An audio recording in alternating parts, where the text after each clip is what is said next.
As mentioned, it's the one-year anniversary since His Majesty King Charles ascended to the throne. And I remembered where I was. We had a little party at home and we watched it all. Nice. And it was lovely. It was a nice day, wasn't it? Well, Feel good. 12 months on, the monarch seems closer than ever to the public, doesn't it? Particularly after this cancer diagnosis. We saw those pictures of him at the cancer centre last week, holding hands with everybody. He was very kind of warm and open, wasn't it? Yeah, doing some good work. And I also teased before the break, can you guess whose birthday it is today? It's actually Prince Archie, Harry and Meghan's son. It's his 5th birthday.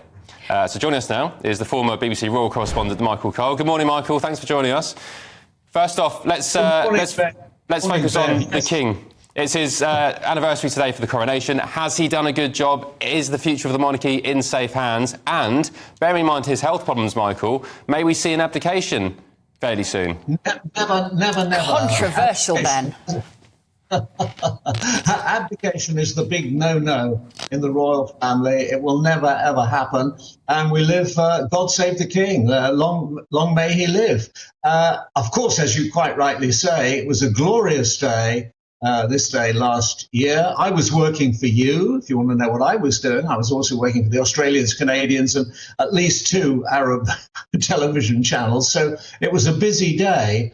And of course, I was able to compare it with, I'm that old that I was 10 years old when the Queen, the late Queen, Elizabeth II, was crowned on the 3rd of June, 1953. And as broadcasters, I think we should remember that that was the very beginning of the television age that made television relevant and important in this country.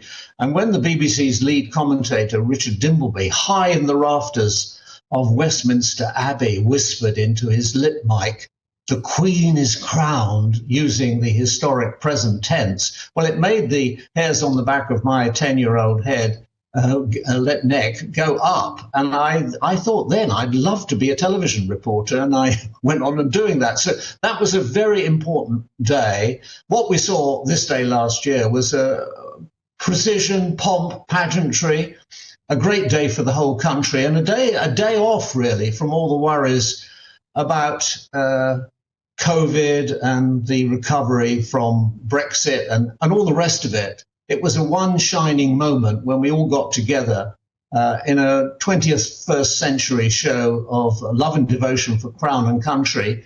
And we had a day out, and I think we all tremendously enjoyed it. But today, also, let us say happy birthday to Prince Archie of Sussex, way over there in California, 6th in line to the throne, the late Queen's 8th grandchild.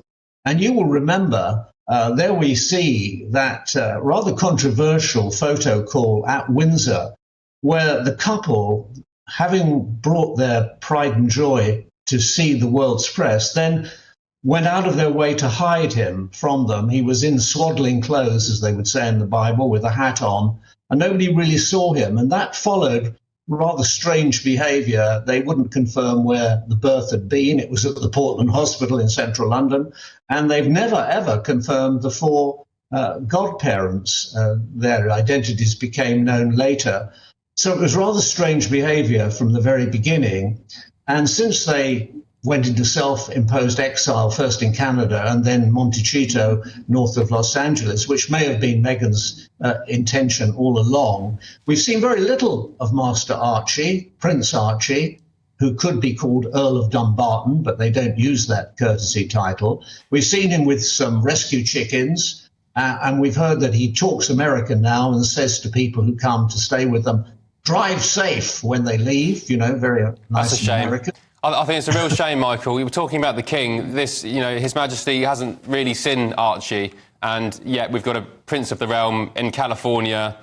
I don't know. Happy birthday to the kid. He's the same age as my boy, so nothing against him, but what a shame that, Yeah, and the decisions really that they've made, which has meant that boy has not grown up with his cousins at all, seeing his grandparents, his aunties and his uncles, because of that family feud. It is, I think, on that level on a day like today, actually, even though it's like, well, great, there's a child turning 5. I think it makes us reflect really on what's happened there to the royal family. But talking of reflecting, Michael, if anybody had told us a year ago today that fast forward 12 months, you'll have Sarah Ferguson with cancer, the Princess of Wales with cancer, the King with cancer. We would never have believed that, would we? Bev, they say that troubles come in threes. And as you say, Sarah Ferguson, Duchess of York, breast cancer and then skin cancer.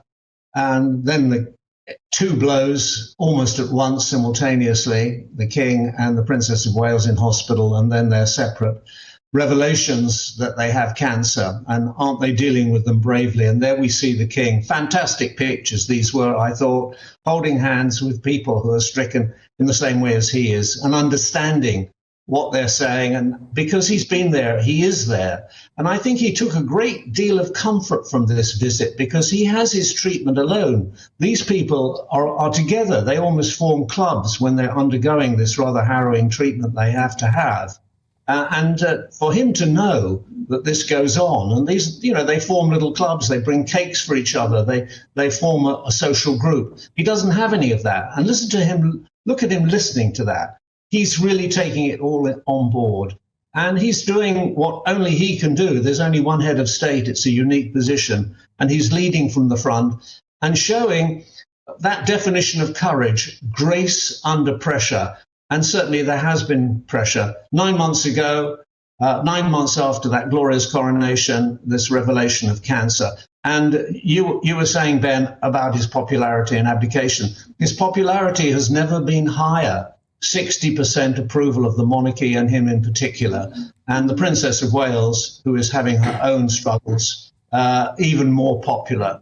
And the Queen there, we see him, she's with him throughout, been his stay and his strength, and they make a great couple. So the monarchy is in good hands, but as you reflected, Bev, earlier, and I can't disagree with the word you said, it is so sad that he sees so little of his grandchild, Archie, and his sister, Princess Lilibet.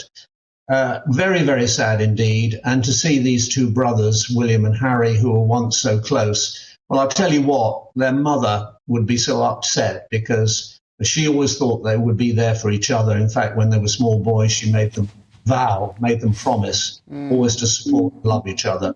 So that's very sad. We celebrate, and we celebrate with your son too, Ben. He's 5'2". I remember what it was like to be 5. It was the year of the London Olympics. We went to see the last handing over of the torch. So it was a big year for me, 1948, when I was 5. Life was a lot easier, Michael, when we were kids. Ignorance is bliss.